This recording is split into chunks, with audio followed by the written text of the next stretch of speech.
As liquidações no mercado de criptomoedas infelizmente só pioram, e para ajudar aquele ETF que iria ajudar um pouco aquele rally de mercado se manter em alta, seria o ETF da Grayscale, aquele ETF de Bitcoin, Spot ETF de Bitcoin.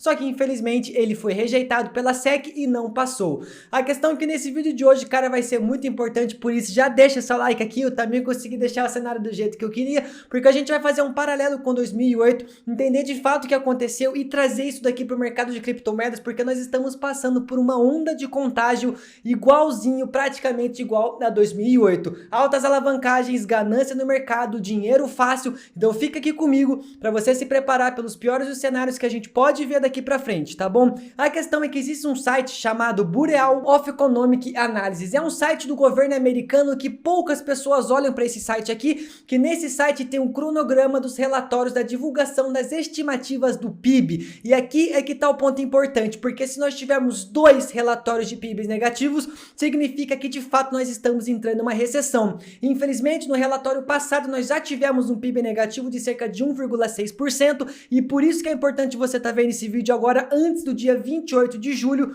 porque no dia 28 de julho vai ter o segundo relatório que eles vão fazer estimativas para o segundo trimestre agora de 2022. E se de fato ele for negativo, nós podemos de fato estar aqui entrando em uma recessão, se já não estamos. A questão é que se a gente dá uma olhada no New York Fed, no relatório que eles fizeram, se você assistiu o jornal da semana passada e acompanha aqui o canal, você sabe que eles tiveram uma previsão para os próximos trimestres de PIB realmente negativo. Então, se isso de fato concretizar, meus amigos, minhas amigas, a coisa vai ficar ainda pior e nós podemos ter uma onda de contágio no mercado de criptomoedas como aconteceu em 2008. Lucas, o que de fato aconteceu em 2008? De fato, o que aconteceu em 2008, cara, foram problemas de regulamentação, a falta de regulamentação, a alavancagem, ganância dentro dos mercados e um mercado que estava todo interligado diante a esses empréstimos. Um fato curioso, cara, é que naquela época, por falta da regulamentação, o Gary Gensler era o presidente do CFTC.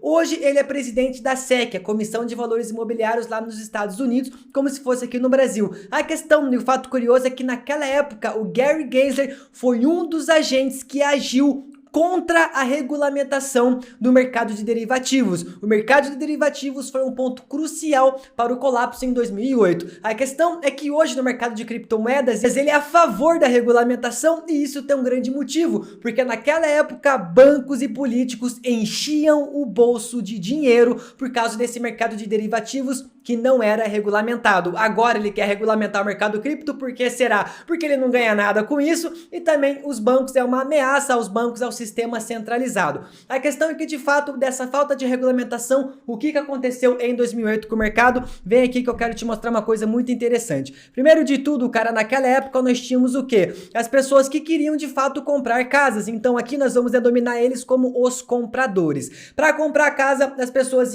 faziam financiamento, faziam hipotecas para que eles conseguiam de fato ter esse empréstimo aqui, ter o dinheiro para conseguir comprar a casa. Então eles se dirigiam a uma instituição de empréstimo. Esse empréstimo, cara, era chamado de subprime. E olha que curioso, olha que, como para você entender um pouco do tamanho colapso que foi, foram vendidos em 2006 cerca de 600 bilhões desses títulos aqui, desses empréstimos subprimes. O que aconteceu aqui que deixou a coisa ainda pior? Os compradores iam para a instituição de empréstimos e faziam esse empréstimo aqui chamado subprime.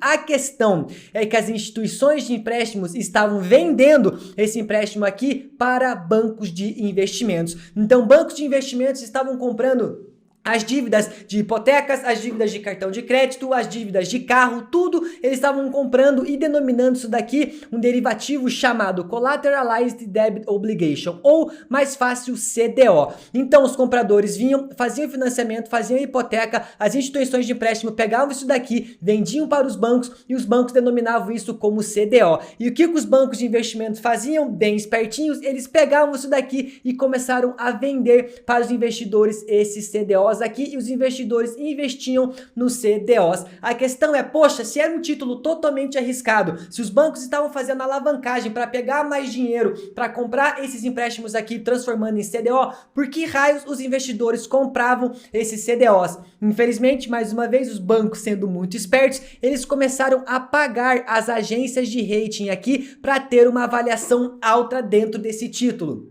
A questão é que esse título era avaliado como AAA. Esse, cara, é a relevância, é o maior grau de investimento seguro que nós temos no mercado hoje. Isso significa que os títulos de tesouro, por exemplo, eles são AAA porque de fato eles são seguros. Naquela época isso não é nada seguro, porque uma negligência da instituição de empréstimo ou até mesmo do banco aqui e principalmente do comprador colapsaria o sistema inteiro, que foi de fato o que aconteceu, que é o que eu vou te explicar aqui. Mas o ponto que nós estamos agora é que eles pagavam as agências de rating para que o investimento tivesse uma alta avaliação, para que o investidor, coitado, infelizmente, acreditasse nisso e ia lá e investia. E para piorar a questão, surgiu uma empresa chamada AIG, que era uma seguradora, que ela fazia o seguinte: ela vinha aqui e assegurava os CDOs desses investidores aqui, que se no caso o CDO viesse a colapsar, não tivesse como eles fossem liquidados, a AIG ia vir aqui a recompensar esses investidores.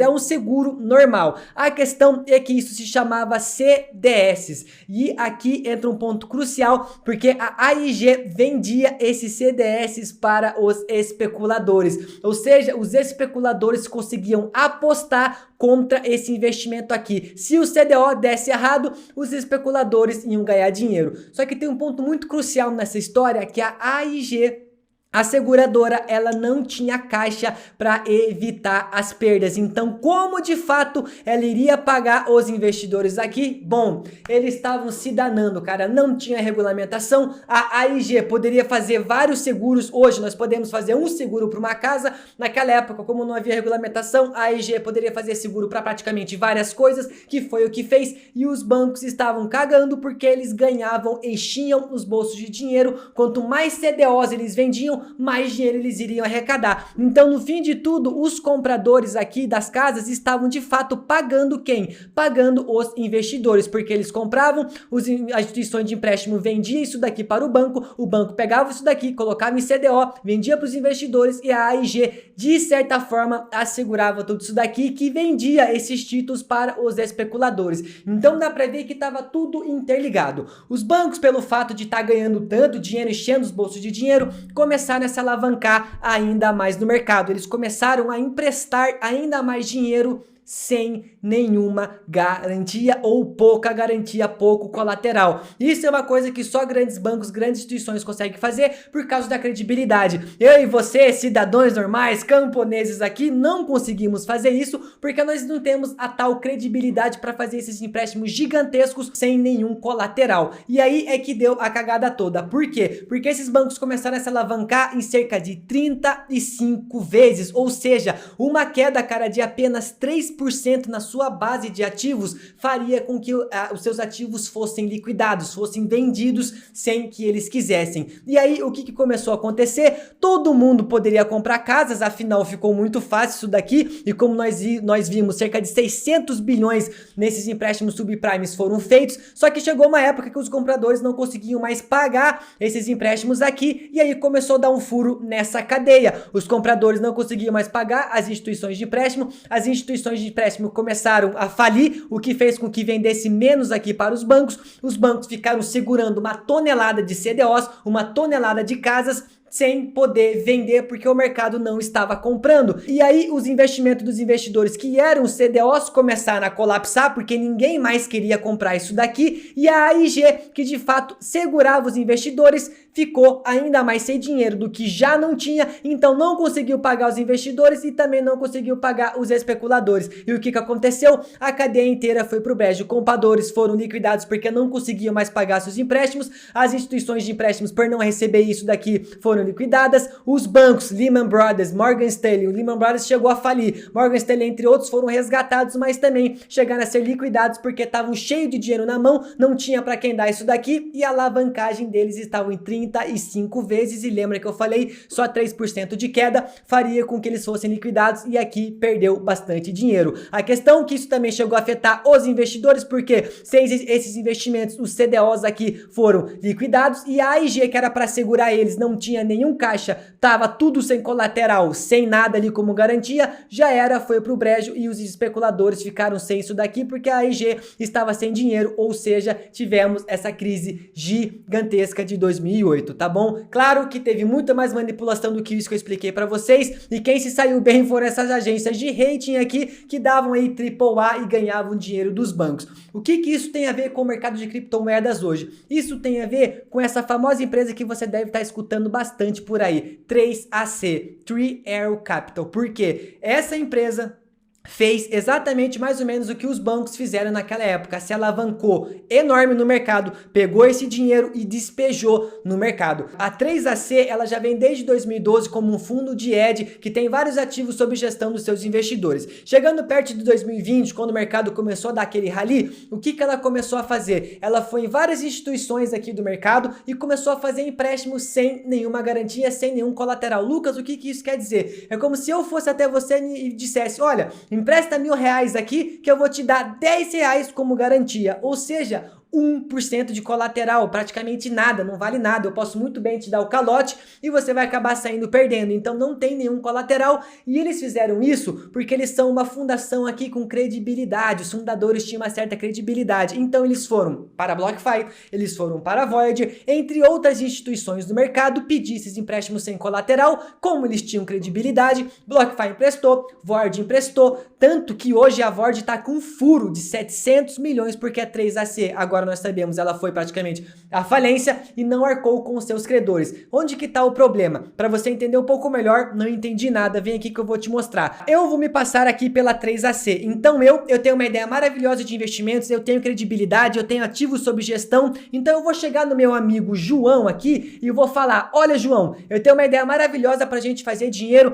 me empresta uma grana aqui que a gente vai detonar. O João fala, beleza, ele pega, me empresta aqui R$1.000 sem nenhum colateral, ou eu dou 10 pra ele de garantia ali, só que além disso o João me pede, ó, já que você não tá me dando nenhum colateral aí, me dá aí cerca de 10% desses juros do valor que eu tô te emprestando. Eu falo, beleza, eu vou pagar o João, tá tranquilo, só que não está tranquilo de fato, na prática, por quê? Porque eu não tenho esse dinheiro pra pagar o João, e o que eu vou fazer? Eu venho aqui numa outra amiga minha, vou lá na Maria e peço em dinheiro pra Maria emprestado, sem nenhum colateral mais uma vez, explico essa ideia, a minha credibilidade, meus ativos sob gestão para a Maria. Maria vê isso e fala, pô Lucas, que ideia maneira, toque o dinheiro, pega esse dinheiro aí. Eu pego o dinheiro, o que eu faço? Vou lá e pago o João. E aí eu começo a fazer isso em uma longa lista dos meus 1000 outros amigos e vou fazendo isso. Chega um ponto que eu tenho tanto dinheiro na minha mão que eu quero mais, o mercado tá bombando, eu quero investir mais, eu quero me alavancar mais, dinheiro fácil é comigo mesmo. O que eu vou fazer? Pego esse dinheiro todo, vou no banco, o banco me dá ainda mais dinheiro porque eu dou esse montante aqui que eu arrecadei como garantia,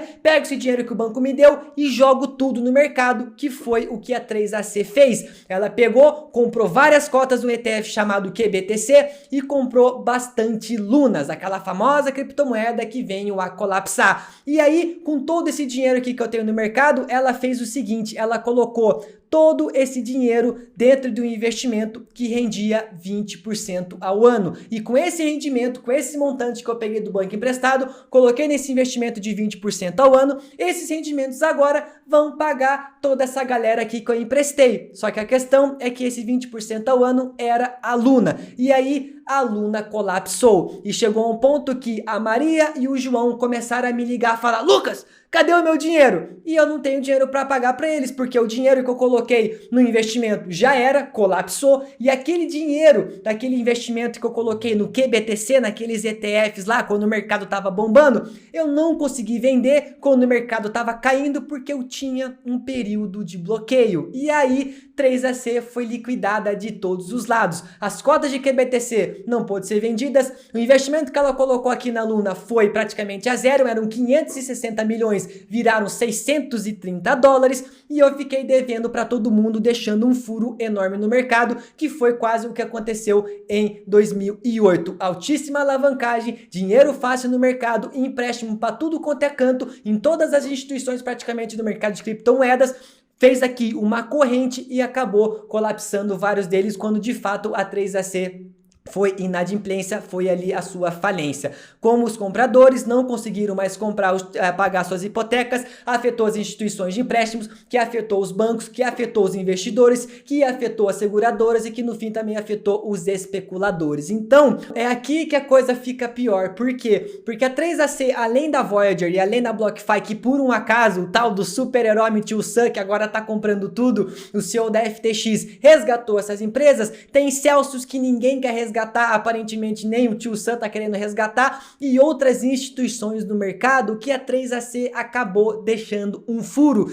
E a questão é, se de fato o próximo relatório vir com um PIB negativo, nós podemos cair ainda mais no mercado, porque é justamente o que vários indicadores também estão mostrando, que tem mais quedas de 20% a 30% para cair, e se de fato cair, vai ter outras empresas que vão ser liquidadas, que vão ter os seus ativos sendo vendidos à força, e o efeito contágio vai ser ainda maior. E eu não quero vender susto para ninguém, não tô falando que isso de fato vai acontecer, eu estou aqui somente para analisar o mercado, passar as informações para vocês, para que vocês invistam de melhor forma. O que eu estou fazendo? Tenho caixa reservado, mas continuo comprando o mercado aqui, porque de fato eu não sei o dia de amanhã, eu não tenho bola de cristal. Isso pode piorar? Pode. O efeito contágio pode piorar? Pode, principalmente se nós entrarmos de fato uma recessão. 81% dos americanos já acham que estamos em uma, e se for levar em consideração o próximo relatório do Fed, de fato nós podemos ver um PIB negativo e a coisa ficar ainda pior. Porque vai chegar um ponto que dinheiro não é infinito e não vai ter mais resgates sendo feitos por causa dessas instituições que vão começar a colapsar. Esse pode até ter sido um fundo de mercado, acontecimentos nessa magnitude normalmente marcam fundos de mercado e muitas pessoas acham que o 17,5K foi o fundo. Então, Lucas, é o fundo, foi o fundo vai vir ainda, não temos como bater o martelo sobre isso, mas de fato as ondas de liquidações podem piorar, como aconteceu em 2008, porque o mercado está todo interligado graças a 3AC, que amarrou todas essas instituições de empréstimos, indo em cada uma fazendo esses empréstimos sem nenhum colateral ou com muito pouco colateral, e agora está acontecendo a onda de liquidações. A questão é, poxa, então a gente vai ter um colapso igual a 2008, ou é melhor eu me preparar? Sim, é melhor você se preparar, mas de fato não sabemos se vai acontecer o colapso de 2008 novamente. Até porque aqui entra um fato muito importante do porquê que eu também continuo comprando. A questão é, se naquela época o mercado de derivativos que não era regulamentado valia cerca de 5 trilhões de dólares. Hoje o mercado é regulamentado, tem as coisas que acontecem normalmente ali e vale mais de 15 trilhões de dólares. Hoje o mercado de criptomoedas não é regulamentado, já valeu cerca de 3 trilhões e hoje está valendo menos de 1 trilhão devido à queda do mercado. A questão é, quando o mercado for mais seguro, quando o mercado tiver mais credibilidade, aonde a gente pode parar, façam as suas apostas.